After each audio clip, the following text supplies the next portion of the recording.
What is your book's call to action for the normal everyday citizen who goes, "Yeah, something's wrong. We need to do something about it."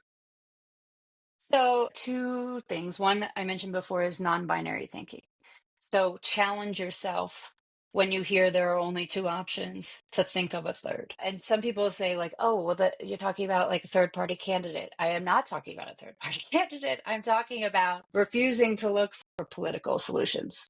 Look to social movements. You can, if one of the groups in the book speak to you, seek them out. They're always looking for volunteers. Or there are people who have been trudging this path for a really long time.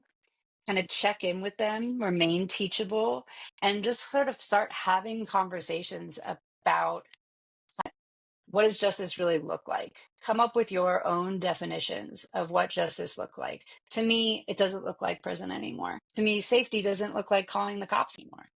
So come up with those definitions, find people who are already kind of trudging that path, and then use whatever tools you have to help them trudge. My tool is amplification and writing. I can tell a story.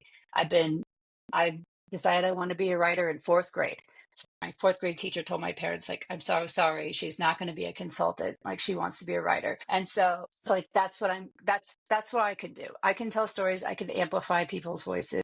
You know, Ivan has four books of his own, but you heard about him in mine because I have that kind of access. So I'm going to use that access to elevate his story. People with large social media platforms can do the same thing. People with a multimedia experience, they can tell stories in a visual way. Maybe you have excess of funds that you can use to help these organizations kind of get that capital that they need to fight economic and political battles. And so that's what I would suggest.